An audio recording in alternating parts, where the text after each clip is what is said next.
Hello and welcome to the Digital PR Podcast, a podcast that will cover the big talking points of the digital PR industry. My name is Steve Baker and this is Louise Parker. Hello. We both work at digital marketing agency PropellerNet and we've both been working in digital PR for a long time. Nearly a decade for you, Lou, right? Yep, that's right. And over a decade for me now.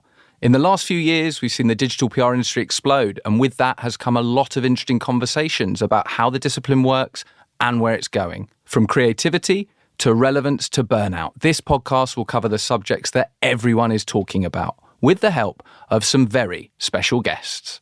In this episode, we are joined with a guest in the studio, which is very exciting, and it's someone that myself and Steve know very well. Sophie Coley is the Director of Strategy at PropellerNet, working over the years on clients such as Waitrose, Pure Gym and Coley.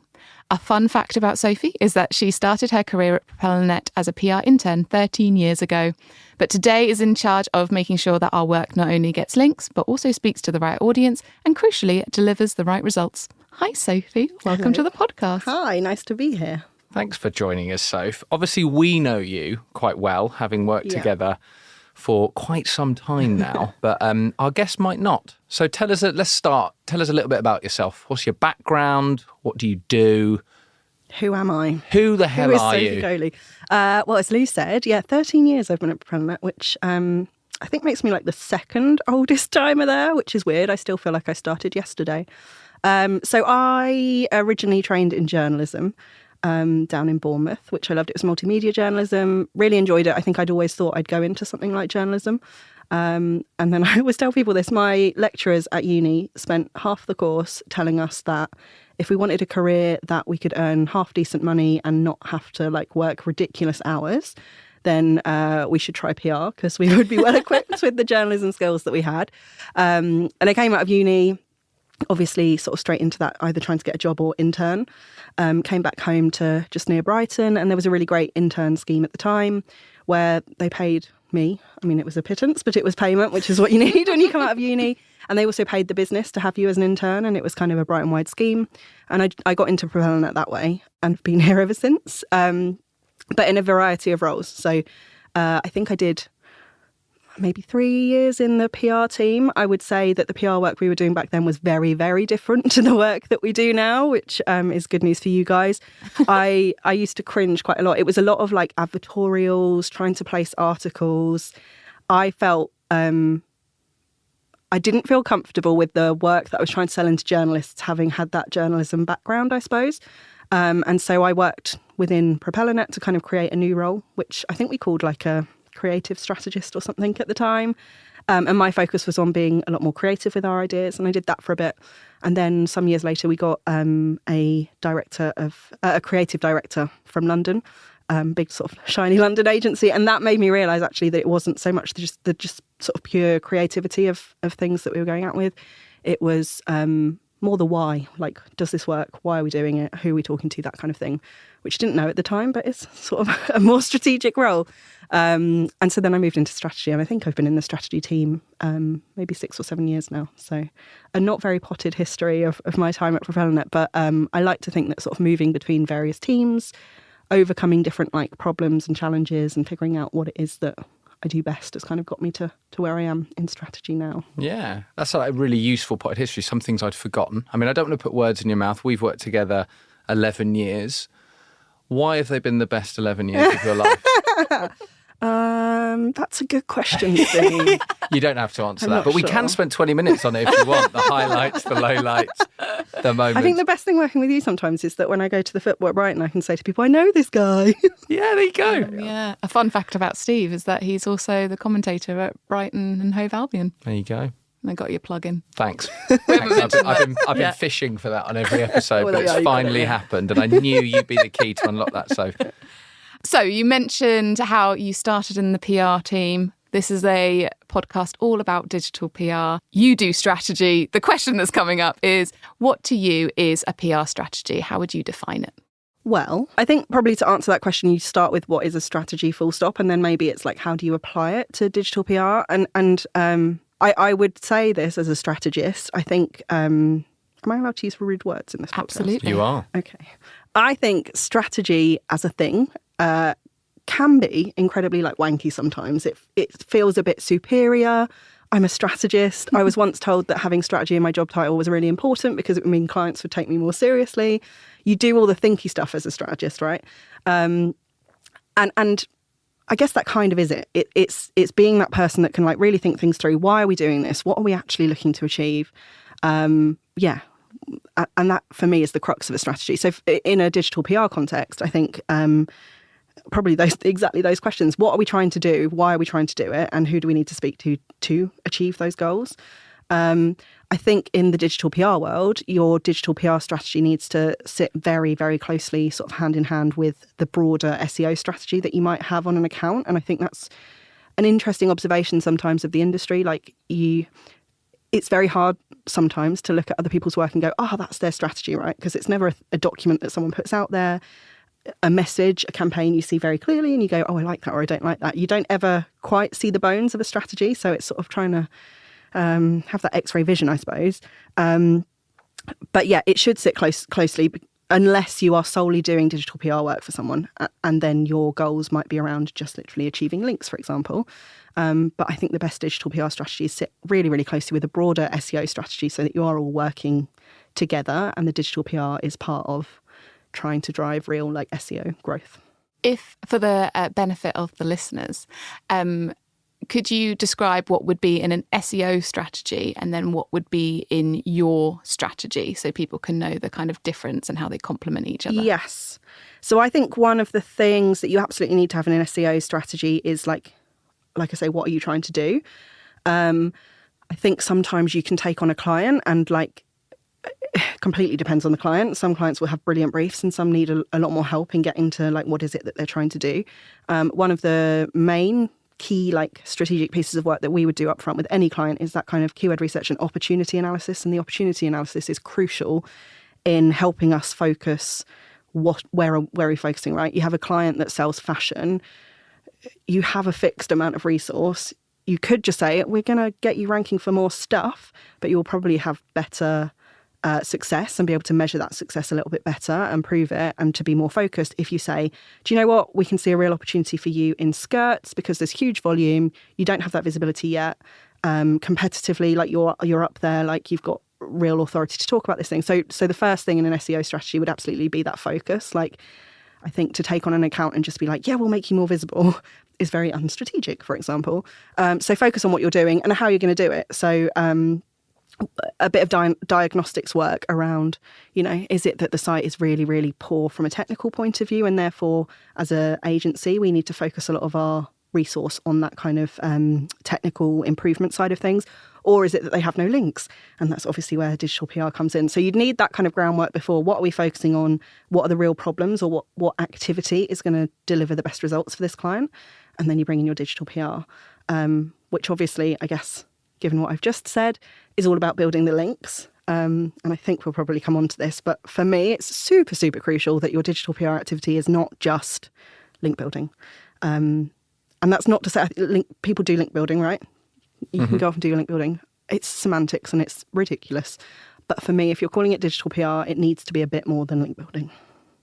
Yeah, we'd I would completely agree. And I know we've kind of discussed this like internally quite a lot. And I think we've started to touch on it a little bit here. But one of the things that we've discussed a lot over the years, and you actually explained to me several times before it properly landed, because I thought before I joined Propellant, I knew exactly what a strategy was, and I didn't. What is the difference between a strategy and tactics? And how often do you see it kind of mistaken in the industry? I see it quite a lot, and I'm sure you do, but yeah. I do, and it annoys me, and then I annoy myself because, again, I'm like, oh, we're not doing like life-saving surgery. It doesn't really matter. If your work's effective, it's effective. But all of that said, I think there is confusion between strategy and tactics. I would say a strategy, and I know I've just sort of touched on what's an SEO strategy, what's a digital PR strategy. At its core, a strategy should be a statement, a diagram, whatever the format is, that I could give to a team and they can look at and they can plan out their work and say, yep, we should do this. No, we shouldn't do this. When we do our strategy induction for new starters at PropellerNet, Jim, who's the other director of strategy, and I have a slightly cringe slide that is like the yellow brick road. And we kind of make that point, right? That almost is what your strategy should be. It should be a really nice pathway that helps you go, okay, yeah, we can do this. We can't do that. And again, it goes back to like, what are we doing? Why are we doing it? And how, like, what, I guess the tactics then become the, how are we going to do that? Mm-hmm. And that's where the confusion is for me. So I think in the digital PR world, you might have tactics like being reactive or newsjacking, whatever you want to call it. You might have tactics like campaigns. You might do some influencer work as another tactic. To me, all of those different executions almost are tactics. And you might build a strategy that focuses solely on a tactic. So you might say our strategy is to, I don't know, be the best in the market at focusing on those like reactive opportunities around topics X, Y, Z, or stuff that matters to our audience. And that's what we're going to do. But I think if you just go, oh, newsjacking is our strategy, I'm like, oh, but is it? Because if I gave that to a team and said, here, your strategy is newsjacking, I don't see how that gives them the clarity to go about planning work to say yes or no. I mean, it obviously does to the extent that if they're not doing newsjacking, they're not following the strategy, but it doesn't give any further guidance, right? So you could be newsjacking, I mean, really hope you wouldn't, but the Queen's death, or the fact that Neighbours ended, or you go really, really broad with it and it becomes a bit confusing, and I don't think there's that clarity and, again, that kind of focused impact around something. So you're trying to own everything, where your strategy might be to do newsjacking around X, Y, and Z. It's just making it more focused than just saying, like, this is the thing we're going to do. Like, this is the thing we're going to do. These are the areas we're going to focus on. This is why. This is what we're trying to do with it. It's that why thing, isn't it? So it's like, if you're just doing newsjacking, it's like, well, okay, it might be effective, but like, why are we doing it? But if you say we're doing newsjacking in these areas, because if we do it at greater speed, we're going to have more success against our competitors, build links. So you understand the why, and you've got something. I didn't know you did the yellow brick road slide, but you've got the kind of the road ahead of you rather than just like one step. Yeah. Well, we're just doing newsjacking. We don't really know why we're doing it. Yeah, and I think that's probably one of my favourite things about working in a more strategic role is it's almost being able to give other people tools to go off and do their work so that it has more impact. I would hope that if I do strategy well, that I make other people's lives easier because they're focused. They don't have to spend time delivering campaigns that aren't going to have that impact because, I'm very aware. It's funny, having been in a role for many years of my career that was very much hands-on doing the doing. As a strategist, certainly in our agency, you step away from the doing. It's a lot of the planning up front and then you hand stuff over, which is a different change. But I appreciate that as someone who does the doing, quite often you're just so heads down in trying to deliver results. You don't always have that space to step back and think, like, am I doing the right thing? And particularly, I guess, in digital PR, like the number one metric is always going to be links, and I get that. But again, sometimes it's like, okay, but are we just going like after all the links in the world just because, or could we be more efficient with our time? So yeah, I would hope that a good strategy and a good strategist would always be helping other people around them and making their lives easier and giving them those tools. When you get told you've got a new client, when the agency gets a new client, where do you begin when you're pulling together and devising your strategy? That's a good question. Probably a big question. It is a big question. And I think there's a really interesting thing that comes before that almost, which is strategy around pitching. Because I think the pitches that we have like really smashed as an agency are the ones, and it is the feedback we get, are the ones that we do display our kind of strategic chops a little bit more. It's something that I think we're quite proud of as an agency, that we do have a dedicated strategy team. And as I say, it's feedback that we've got sometimes in pitches is that we are able to kind of maybe just show our thinking at a slightly different level. So yes, you get a new client and you need to start with strategy, but sometimes you will have started beforehand because we'll have gone that extra mile to kind of try and show some strategic thinking in the pitch. The caveat with that is that obviously going into a pitch, you quite often go into it blind, if not slightly blinkered, because it's not that kind of collaborative working relationship with the client. So you might have some initial thinking from the pitch, but ideally, I guess you start off, you need to have a conversation with the client. You need to know what it is that they're looking to do. I mean, that's the key thing. And even that, I would say, it massively varies in terms of certainly the clients that we work with. Sometimes you'll get clients that come to us and just say, we just want like more SEO, more SEO traffic, whatever it is. We just want to do better. You get some clients who have a really, really clear idea of what it is specifically that they want to rank better for. It will depend on the client and the brief that you get from them. I guess it's rarely as defined as like, here is a brief. It's something that you have to pull out of conversations with them. The first piece of work that we would always do then is the keyword research. And I think even when we take on clients who have worked with another agency previously, it's always a good idea to refresh it, see if you can expand it at all.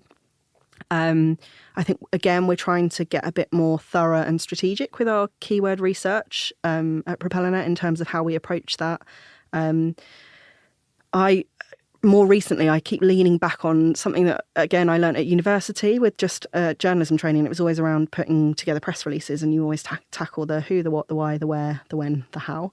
And very, like, coincidentally, not anything I've kind of deliberately done, but I'm finding those words crop up more and more in my working world, and they become a really useful framework to go back to. So I like that as a bit of a checklist for keyword research to make sure that we're covering off the full breadth of what a client could be ranking for.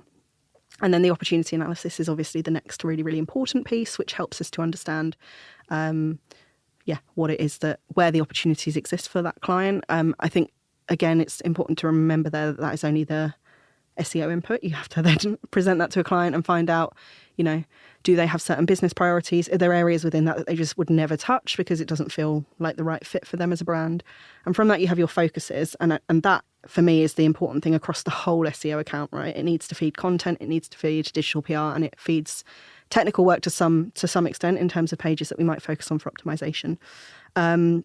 The other thing to layer on to all of that, as well as the diagnostics that I talked about earlier, so like how are they performing technically from a links point of view, from a content point of view, audience. Like, audience for me is so important, and it kind of crosses over to some of that keyword research side of things as well.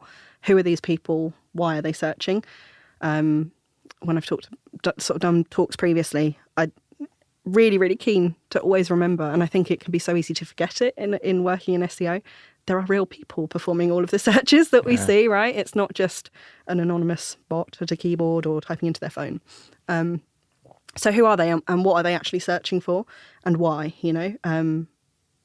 because I think that can help you identify other areas. And again, on an audience level, I think we have some clients who know their audiences really well and some clients who do not know. And also some clients who don't really care. You do get clients who are just like, don't care about who it is, just get the traffic to our website. I have to say, I find those ones a little bit more challenging personally. I like to think of SEO as being a part of kind of joined up, grown up marketing. I think it's been on a journey. I think as an industry, it probably is there now, but you do get clients who perhaps are sometimes in that slightly more old school way of thinking. So really understanding the audience, and we have a whole sort of toolkit of processes and pieces of work that we might go through to do that. From sort of search and social listening. We have YouGov, which is really, really useful in terms of understanding motivations and behaviours of audiences. Whole breadth of that.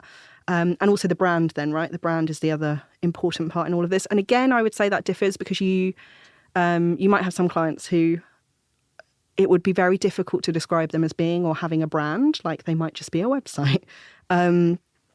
And those are probably the types of clients who care a little bit less, again, about like what you are putting out there as a brand. But again, the sorts of clients that we work with, more typically, I would say, definitely have a brand and want to be putting out a certain tone or type of story. So it's really important to understand all of those things. I think once you have all of those, and it is a lot of pieces, you can probably start distilling it into a digital PR strategy that says, like I said, these are the tactics we're going to use. These are the things that we're going to focus on. These are the people that we're going to speak to. And it's all because we want to rank better for X, Y, Z. There's a lot to it. Yes. Sorry, that was long. No, there is a lot to it. And actually, I want to touch upon one of the things in there, which was, you mentioned clients a few times. How important is a client in devising a successful strategy? So can you do it without them? I know you referenced some clients differ. They'll be really interested in their audience and the motivation. Some won't. Some will have loads of info about their brand. Some won't. But like, in your opinion, how important is it? Are the most successful strategies always with clients who are like properly invested in it and give you lots of information and you work collaboratively with, or is that just not the case? I think it is the case, yeah. And I think there's two elements to clients around strategy. So one is, like you say, kind of buy-in, and what I would describe as strategic appetite. I like clients. Have you coined a phrase? I'm not sure. I like clients that have like a good strategic appetite, and you see those, right? The ones that you present some thoughtful work, and that's all strategy needs to be sometimes, just something that you put some thought into, and they love it. And I think one of the most useful things from that is that if the client is really bought into the strategy, then the team the team by default, as in the agency team, has to be bought into that strategy as well. And you're all on the same page, and it's really clear what page you're on. If you present a strategy and a client's not bought into it, then it can be difficult to stick to that strategy, because actually if the client doesn't really care and starts getting into that mode of like, well, we just want like thousands of links, like do whatever you've got to do for it, then it becomes really hard to stick to a strategy, because why would you, right? And I think I don't know whether we're going to talk about this, but I'm always conscious working with you guys in the digital PR team. I think one of the challenges sometimes with strategy is that it can feel limiting. Like I'm aware sometimes it's like I'm coming in and putting a bit of a fence around you guys and saying like, no, you're not going to go near that. So we have a client in the car world, it's Scrap Car Comparison, and I think they're really interesting in terms of that kind of strategic constraints, if you like. So I think when we started working with them, they were publishing content on their site around things like the best Christmas gifts for petrol heads, or like who the new Top Gear presenters were going to be. And I totally understood it, right? Like they play in the automotive space. Those are two fair, sensible topics. But equally, and I described them as this to themselves, and I think it clicked and helped sort of land the strategy a little bit. They are ultimately the funeral provider of the car world, right? Like they aren't, as much as you might want to go there with like, here are the amazing road trips that you can do in a car, or all the fun, good times of a car or owning a car, they ultimately are that like end point that no one really wants to get to. You don't want to have to scrap your car, because it either means that you've probably had a nasty accident, or it's broken down, or it's died somehow. And actually the bit that you're excited about is the next bit where you get the new car. So they're kind of in this real like icky space within the car world, like in terms of trying to get people excited and talking about fun things. And I'm really aware when we, I guess, took them on as a client and went through the strategic work, that was very much where my strategy was kind of focusing, in terms of trying to be realistic about the role that they played in the automotive space. And I think really, really conscious with, again, handing then that strategy over to you guys as a digital PR team was like, it feels like sometimes I can be kind of restricting your creativity. And I think Scrap Car probably is a good one. I think perhaps in our first round of ideation with them, there were ideas around, like road trips and all the nice things. And it's one of the worst bits of my role. I really hate coming in and being like, no, not that one. But actually, what I love about Scrap Car is that I think probably one of our best ever PropellerNet digital PR campaigns. I reckon it's top 5 at least. 100%, yeah. So Rayard came out of that, right? Like, it was such a great campaign for me strategically, because it links so closely to the client, and really like unashamedly so. Like it was totally about the crux of what they do. It totally fit with them as a brand. One of the car sellers, retailers, couldn't really have gone out with that, or it wouldn't have felt so natural. It was the perfect campaign for them and what they do. So what I like about that is that actually, as much as strategy, particularly in a digital PR sense, sometimes can feel like I'm putting the shackles on, I think sometimes shackles really, really like actually help to unlock creative thinking. And I know there is some thinking behind that, which I think I've spoken about with Lou previously. Yeah, you mentioned it to me before, and I included it in a talk, which is around. I've taken some creative liberties with this story, but I feel like it's either some kind of like psychological experiment or something that was done in which children were asked to play in a wide open space. And because this was a wide open space with no constraints, actually the children all ended up playing, or hardly playing, like right in the middle, and they were a bit nervous and a bit scared and didn't really know what to do, because they didn't know how far they could go. It was just all a bit scary. Whereas apparently when you put a fence around your kids in a field or wherever you are, and then you ask them to play, their reaction is much more to go to the outer rims of those, like of the fence, and they're much more comfortable and free to play and enjoy, because they know and they feel safe and they know where the kind of end point is and all that kind of stuff. And I think that definitely is a case with coming up with PR ideas, because if you literally get told you have a car brand come up with a car idea, like you just said, that could be about scrapping a car, that could be going on a road trip, that could be about buying a car. Like the options are like endless. Yeah. And of course, we like to make sure we have enough time to come up with our ideas, but you can't spend like months on it. No. Like there is some. And also, I think then sometimes you default to the same old things, right? Because it's just like we'll just play it safe. Like what's easy. Very much in the middle of that field, if you like. Yeah, and I don't think we would have got to the Rage Yard campaign had we not had that kind of restriction or those parameters, because we would have been looking at other campaigns or thinking about too many topics. It feels worse initially because you're like, oh, I've got a really great idea about, I don't know, like tattoos and cars or something.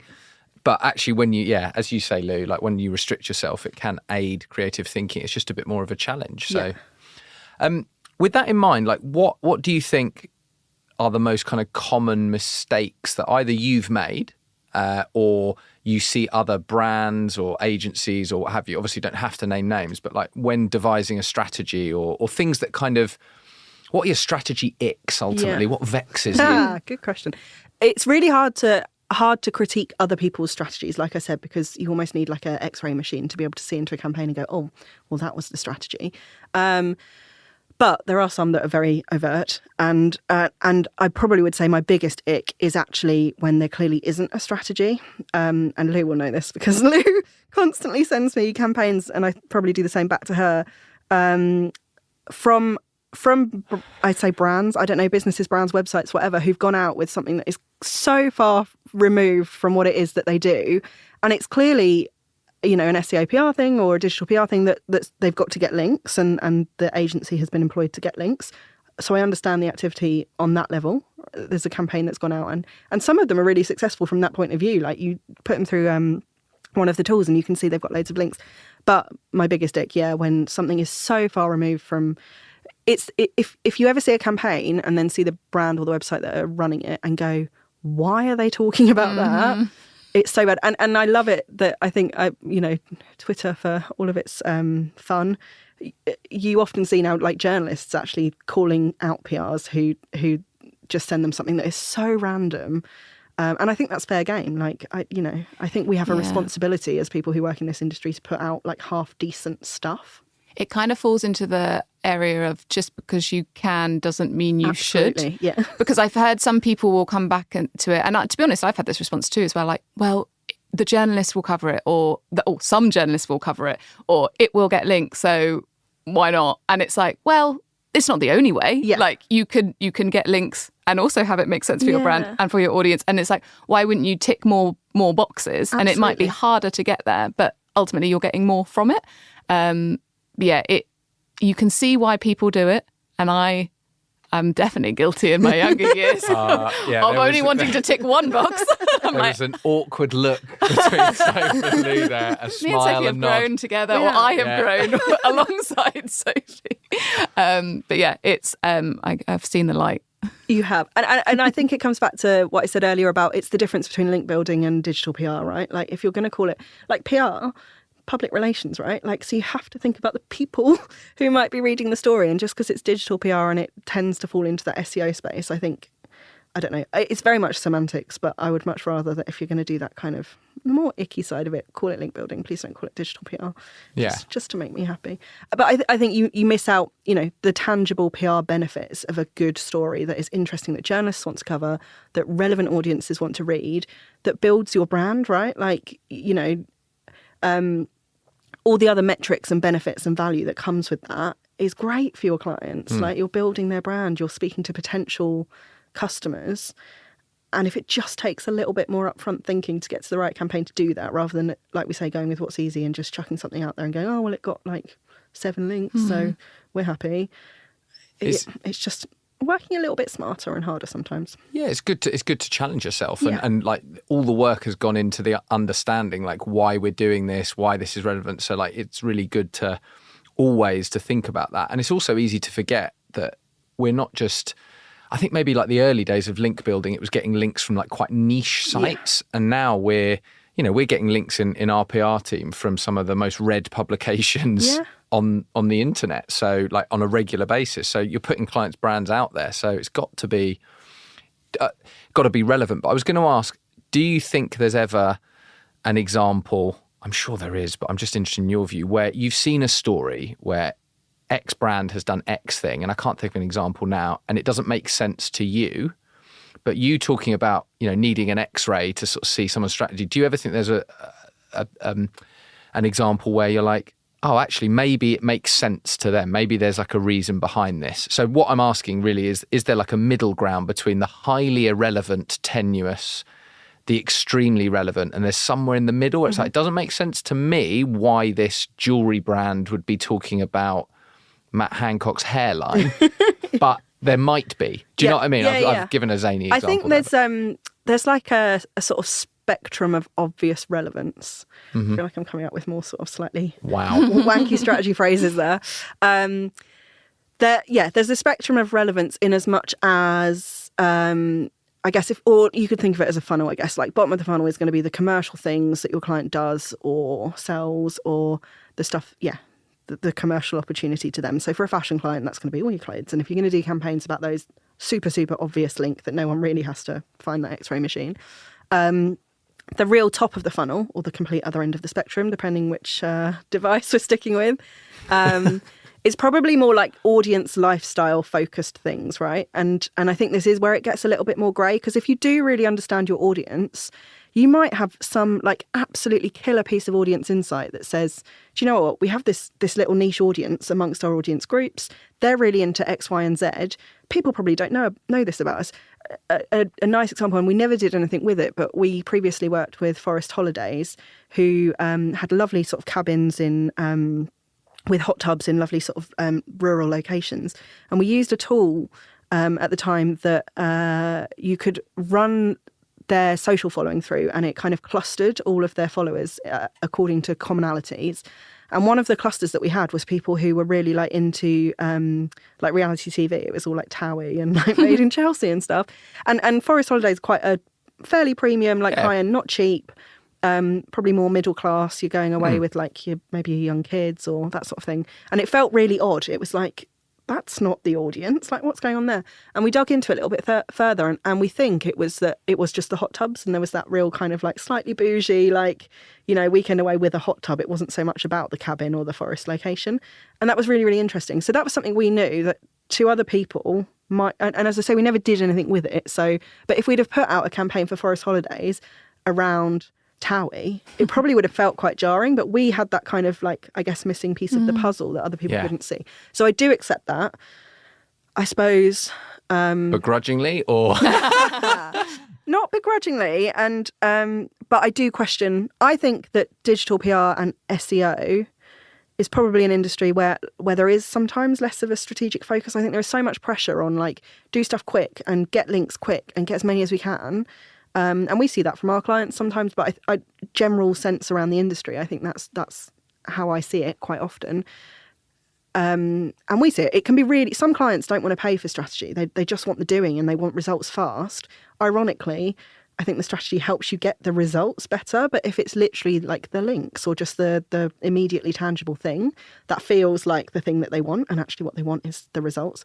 So actually, as I say, kind of ironically, if they'd pay for some of the strategy work up front, they might get their results better. But it feels weird to pay for strategy because there's not beyond like a strategic statement or a plan or a diagram at the end of it, there's nothing really super tangible for them to be like, well, we've spent all this money and here it is, right? It's the thing that enhances everything else. Yeah, you don't get the results from the strategy. No. It's then the work that feeds from there. Yeah. Which actually, it comes on to our next question quite wonderfully, which is around how difficult is it to sell a strategy to new clients? Well, exactly what I said. And again, I've said it a few times, it massively depends on the clients. And we have some clients who have that good strategic appetite. To use the phrase They're hungry for strategy. They are hungry for strategy. And they're great, right? Because absolutely, they get it and are happy. You can put your roadmap and your scope of work together and they'll see that chunk of strategy time up front and they buy into it and they're like, great. But you do get clients who, as I said, are just like, just get going. We want results now. And it's wrong, right? It's back to front there, but I guess it's just a difficult thing to get your head around, to be like, actually, do you know what? We just need to delay getting going on the work. It's not always the case. There obviously is sometimes like just some sort of kind of hygiene, basic stuff that you could be getting on with while you're devising the strategy. It's not that strategy has to completely hold everything up. But wholeheartedly, I mean, I'd be out of a job if I didn't believe this. But, you know, the strategy work will make everything that comes better and more effective. So it's being able to convey that convincingly to a client. And as I say, generally, different clients, depending on their background, what their experience previously, will take that in differently. I think it's really good if you can, like I said earlier, like establish a bit more strategic thinking at pitch stage, because particularly if you're, and we never really know who we're pitching against, but if your strategic thinking kind of elevates you amongst the beyond the people that you're pitching against, like obviously it helps you stand out, and then a client hopefully would want to kind of continue the benefits of that through to actually working with you. So I don't know, to answer your question, it can be very, very difficult, but it completely depends on the client. And you get some clients who totally get it, and you get some clients who are just like, nah, just get going, which is difficult.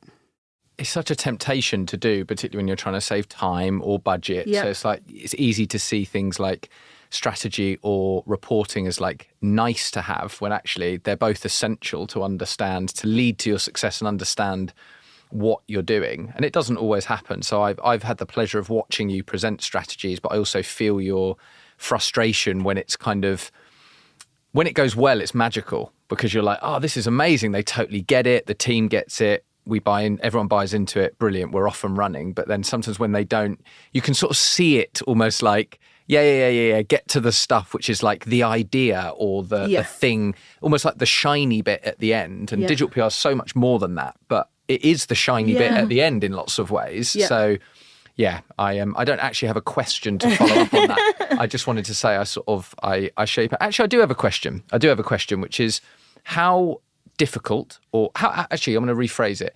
How do you keep a strategy on track? So you've come up with it, you've sold it into the client, the internal team understands it. How often do you check in with the teams to sort of say, are we on track? Do we need to? And how often do you tweak things? I guess keeping your strategy on track should massively fall into reporting. Ideally, your report, you're going to work with whoever builds your reports in your agency to make sure that report actually really, really reflects what it is that you're focusing on. And by that, I mean, you know, you might report on the overall SEO health of a site on a monthly basis, which is typically how often we report.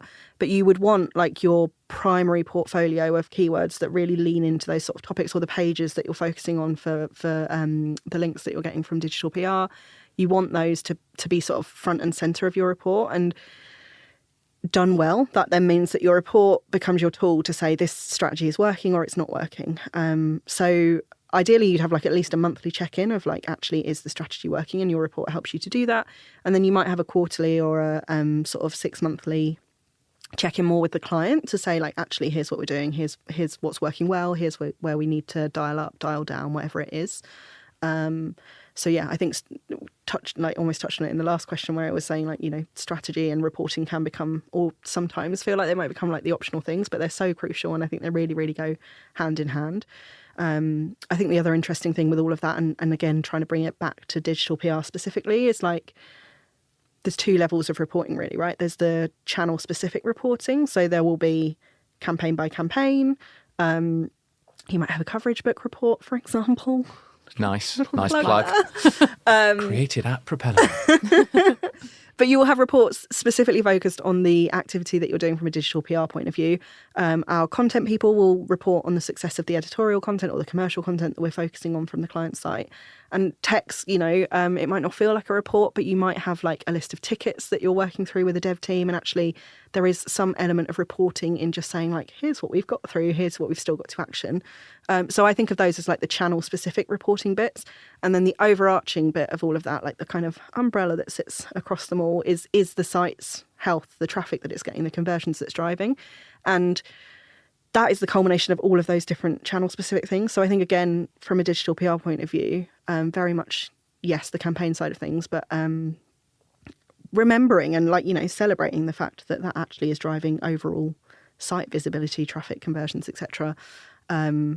So yeah, the kind of culmination of everything will be probably your monthly report, but you will have like more ongoing things, and then there's other facets within that. Like if part of it is part of your strategy is specifically trying to focus on new audiences, for example, like you'd be able to dig into things like that. So it kind of depends what your strategy is as well to what you're going to report on. Yeah, we've gone through like a period of quite a lot of change in the last couple of years with COVID, and like the industry, digital PR industry or SEO industry, like changes quite frequently and not like drastically necessarily, but there's always like little tweaks. So how often do you think you have to like tweak a strategy in your experience where you're like, oh, actually what I came up with was right, but they've now got a new product line, or they've done some more research into their audience, or what we're doing in this area just isn't working. There's a new competitor. I've just thrown out a few examples, but you like how often do you tweak it? So I'm going to do the really horrible thing again, but semantics here. I think You're going to say it depends? No. I prefer thinking about strategies as things that evolve rather than tweaking it, right? Okay. Strategies should not be reactive. That's where you get into trouble, because you're trying to like ride out every little bump that happens and reacting accordingly. And I think then you kind of go all over the place and you lose sight of that sort of single focus. I'm trying to go back to the yellow brick road analogy and I don't know where I'm going to go with it. If you think of a strategy as a map, right, it's helping you get to a certain place. And if you're going to constantly tweak that direction, you're probably going to take longer. Might get a little bit lost on the way, really sticking with this analogy.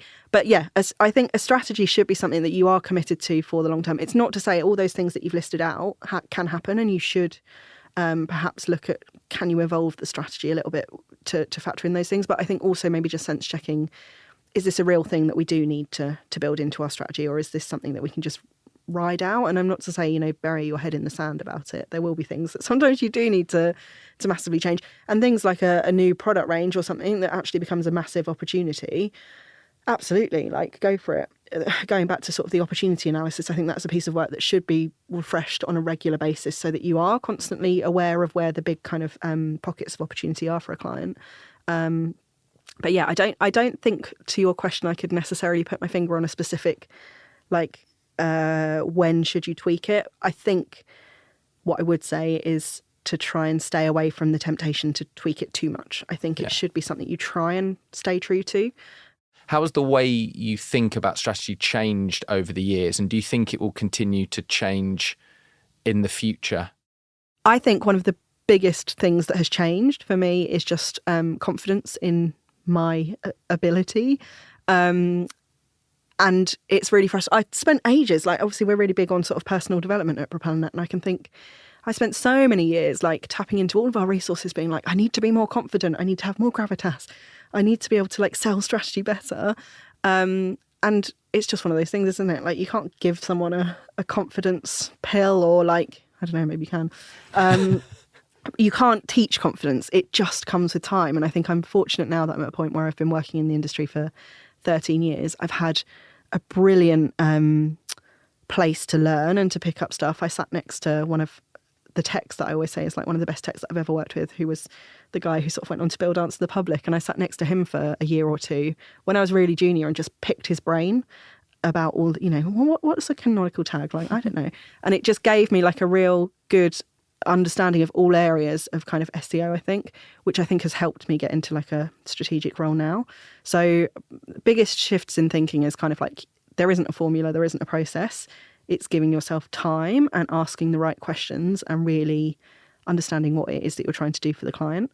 And then being able to distill that in a way that is really, really easy to understand. So you want to share back insights and the interesting things that you found, but ultimately you need to get to something that is the strategy that you give to the team or the client. And it could be a diagram, it could be a statement. I love a diagram. I love a Venn diagram. You'll see them in many of my decks. But something that brings it all together and makes it tangible for people, right? You need to bring people on the journey that you've been on in terms of your thoughts, and then land it with a point that actually then is the springboard for all of the plans and the executions that are coming. And yeah, I think probably the biggest shift is that I used to think, right, strategy, I'll just do X, Y, Z, done. And now I probably recognise that it is just that process of thinking. Yeah. We have a last question for you, which is asked to every guest. Okay. And the answer doesn't have to be necessarily about strategy. What do you want to see more of in the digital PR industry, and what do you want to see less of? Well, I mean, I feel like I'm just echoing points that I already made. It's quite all right. Definitely would like to see less of the stuff that leads you questioning, like, why? Why did you do that? Why, but not in a good way. Yes. Oh, yes. Not good wise. Thought-provoking. It's just, oh, no. huh? But maybe that is what I want to see more of. I don't know. But yeah, less of the like, head scratching, like, just do better, guys. Like, I don't mean any personal judgment in that, but I just think we all, you're working in this industry. You've got to be capable. I'm sure you've got a great brain in there somewhere. Like, I appreciate there are pressures, but just please don't go with that thing. And I would say on that, I do appreciate that some clients, it's really hard. Like, they work in a really unsexy industry. They're not a brand. It's just a website. I don't know, a website that sells screws or something. Like, it actually probably is quite tricky, but I do think, we talked about it with Rayard. If you're the funeral provider of the car world, you can still have some creativity with that. So that, and I think I would like to see more of SEO, I guess, being considered in like the wider marketing mix. And by that, I mean, I think, 13 years in SEO, it's definitely grown up in that time. Like I say, the sorts of stuff we were doing back then were questionable.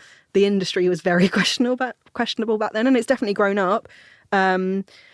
But I still think sometimes like SEO can be so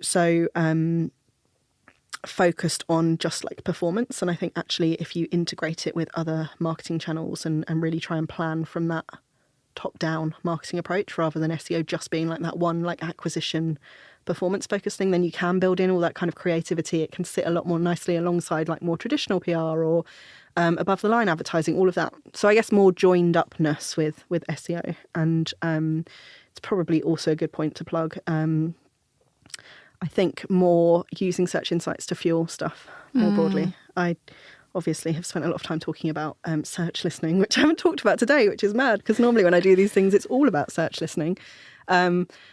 But such a huge believer. It's not my quote. It's Seth Stevens-Davidovitz. But people tell Google things that they don't tell their partner, their best friends. I do a fair bit of training on this, and one of the first exercises that I always get people to do is just to jump into their Google search history, and it can be quite enlightening for some people who are just like, oh yeah, I told Google that.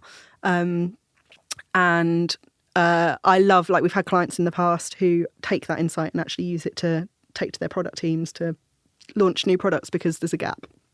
No one's doing it. We can see people searching for it.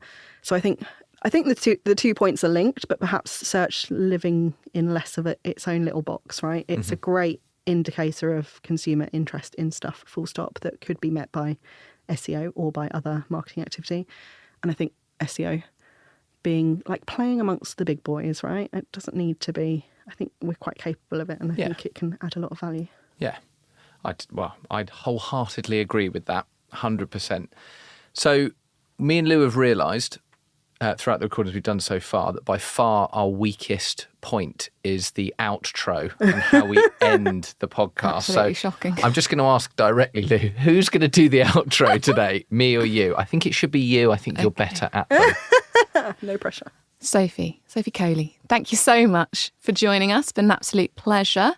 Is there anything, would you like to plug your Twitter, for example, if anyone has any strategy-related questions? I can plug my Twitter. I can't promise much strategic goodness on there. It's mostly posts about Aston Villa, to be honest. I am ColeyBird88. I'm just ColeyBird on Twitter. We can put it in the notes. Oh, that's the first guest that hasn't specifically known their Twitter I am just ColeyBird. One's my Instagram, one's my Twitter, and you definitely don't want to follow my Instagram. My Twitter is just, it's at ColeyBird, but as I said, you'll get some strategic goodness, but you'll also get it sprinkled with a bit of Aston Villa. So, and if someone wanted to ask a question, if you want to ask a question, you are more find out more about search listening, etc. You are much better on Twitter than LinkedIn. Okay. LinkedIn really gives me the ick. So please message me on Twitter, not LinkedIn. Okay. Wow, that seems like the topic of another podcast, which we're getting back on to discuss. The state of LinkedIn. Oh, it's horrible. And thank you, everyone, for listening. If you have any questions for me or Steve or any suggestions for future podcasts, then please find our Twitter profiles and we'll take that on board. Thanks all. Thanks, Sophie. Thank you for having me. It's been fun. Bye. Bye. Bye.